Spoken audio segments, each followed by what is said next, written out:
Assalamualaikum warahmatullahi wabarakatuh. Apa kabar sahabat sekalian?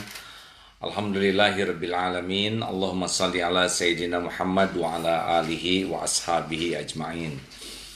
Kita bahas tentang kenapa orang sulit berubah. Kenapa orang sulit tobat, dan kalau sudah sulit tobat, sulit berubah. Satu, penyebabnya adalah kesombongan. Orang sombong itu cirinya dua, batarul haq wa ghamtun nas, mendustakan kebenaran dan menganggap remeh orang lain. Jadi kalau orang sudah sombong, maka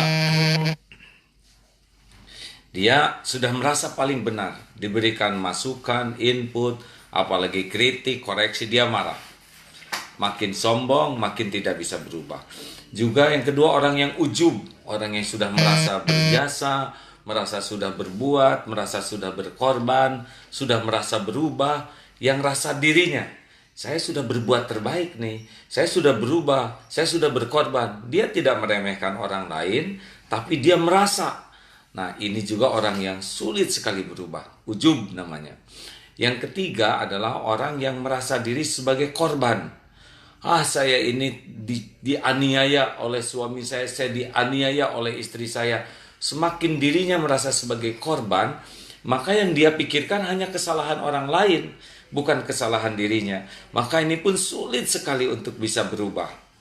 Yang keempat adalah seorang yang pendengki, yang dia tidak suka lihat kesenangan orang lain. Karena orang dengki itu SMS, susah lihat orang senang, senang lihat orang susah. Pendengki itu sulit sekali berubah, karena fokusnya adalah orang lain terus, bukan perubahan pada dirinya.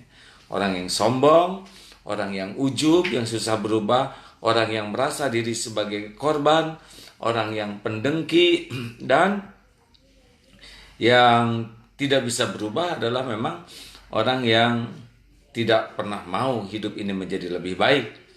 Dia hidup saja semau dirinya saja. Nauzubillahi min dzalik.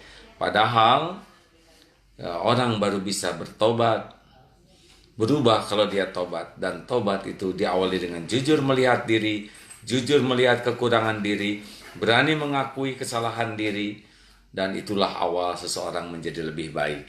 Innallaha yuhibbut tawwabin wa yuhibbul mutatahhirin. Sesungguhnya Allah sangat mencintai orang yang bertobat dan mensucikan diri. Selamat berjuang sahabatku sekalian, mudah-mudahan ada hikmahnya. Kalau ini manfaat, jangan lupa like and share. Ini merupakan tradisi baru kita agar dakwah kita bisa menyebar kemana-mana. Walhamdulillah, assalamualaikum warahmatullahi wabarakatuh.